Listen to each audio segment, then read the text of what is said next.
sveiki! Šodien par Rīgu un Johanu Gotfrīdu Herderu. Viņus saistā jau 3 gadsimti. Tieši tā. Un mēs šodien iedziļināsimies tajā viņa Rīgas periodā.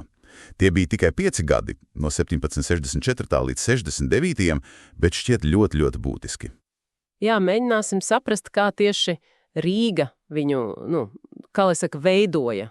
Kas par to liecina avotos? Tas Rīgas posms viņam bija neticami formatīvs. Jādomā, viņš te ieradās 20 gadu vecs, pavisam jauns. Tikko no universitātes Kēnigsbergā, vai ne? Jā, tikko beidzis. Un nācis no diezgan pieticīgiem apstākļiem. Murungene Prusijā, tavs skolotājs. Un interesanti, ka sākumā gribēja studēt medicīnu. Jā, bet tas ātri beidzās. Pirmā anatomija un viss. Pievērsās teoloģijai. Bet kā viņš nonāca tieši Rīgā? Tie draugi no Kēnigsbergas laikam palīdzēja. O jā, noteikti. Tur bija Johans Georgs Hāmanis, tas ziemeļu maks. Tad tirgotājs Kristofers Bērens un, protams, izdevējs Johans Hartknohs. Viņi viņu uzaicināja. Strādāt domas skolā. Tieši tā. Viņš ieradās 1764. gada novembrī, apmetās turpat pie skolas namiņā, tagadējā Herdera laukumā. Un ko viņš tur mācīja? Laikam jau ne tikai teoloģiju. Nebūtne. Tur bija dabas zinības, matemātika, vēsture, franču valoda, pat vācu stilistika. Tāds plašs profils. Un skolēniem viņš patika? Ļoti. Viņu sauca par žēlastības skolotāju, humāns, atsaucīgs un šķiet talantīgs runātājs jau nākamajā gadā, 65.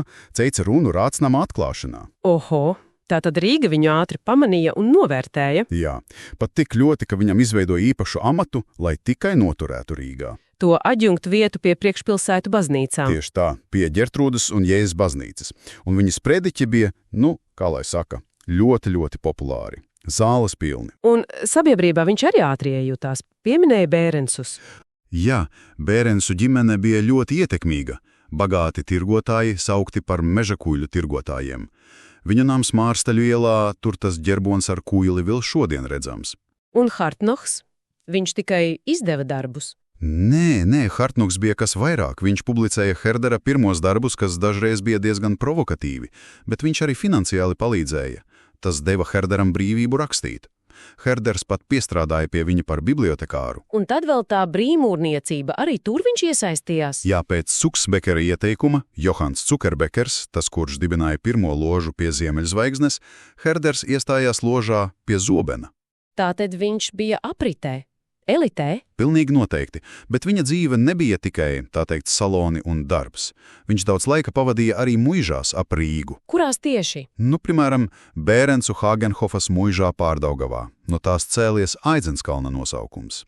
Tur esot bijusi slavenā filozofu aleja. Tā Īves koku aleja? Jā, tā pati.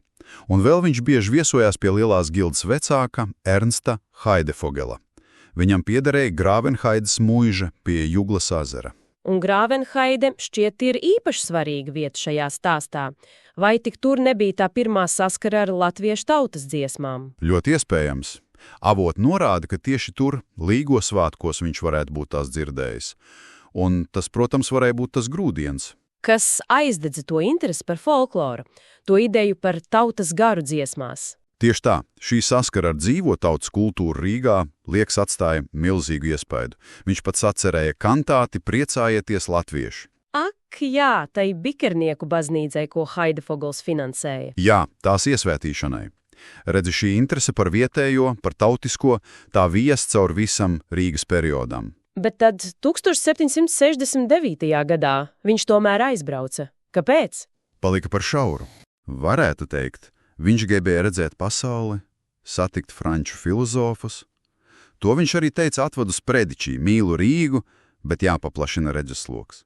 Un atkal draugi palīdzēja. Jā, Hartknohs finansē ceļojumu, bet Georgs Bērens sagādāja kuģi. Tas parāda, cik ciešas tās saites bija.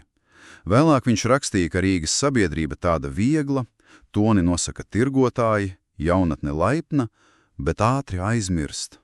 Un Rīgā viņš neatgriezās? Nē, nekad.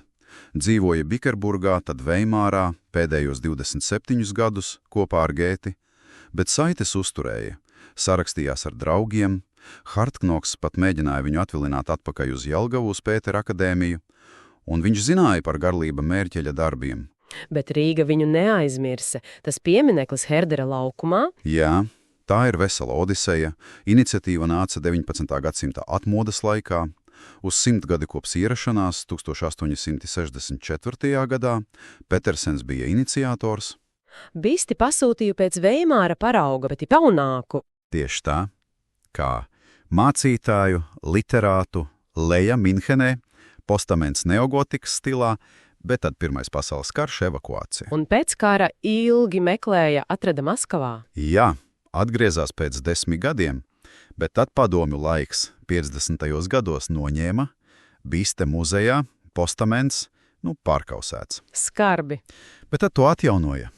Jā, diezgan kuriozi. 1959. gadā, gatavojoties Austrumvācijas līdera Valtera Ulbrihta vizītei pēc Hruščova iniciatīvas, steigā uzlika uz jauna granīta postamenta, ko Plūksne projektēja. Un ar latvisku uzrakstu šoreiz. Tas piemineklis ir kā simbols Herdera piemiņas noturībai cauri visām varām un laikiem. Noteikti, un nedrīkst aizmirst viņa ideju ietekmi, tā pārliecība par folkloras, par tautas dziesmu nozīmi, kas, kā mēs domājam, dzima tieši Rīgā, tā neticami spēcīgi ietekmē jaunlatviešus. Viņi tajā saskatīja pamatu nacionālajai pašapziņai. Jā. Herders kļuva par tādu kā starpniekus ar tautu un tās kultūru. Tātad Rīgas gadi nebija tikai epizode. Tas bija laiks, kad dzima idejas ar tālējošām sekām gan Eiropai, gan īpaši Latvijai. Rīga ne tikai viņu atcerās, bet bija arī daļa no viņa intelektuālās tapšanas. Tieši tā. Un tas, protams, liek aizdomāties, kā šis Herdera Rīgā kaldinātais uzsvars uz nacionālo kultūru, uz valodu, kā tas varētu rezonēt šodien, globalizācijas laikmetā, kad viss lokālais it kā zaudē svaru.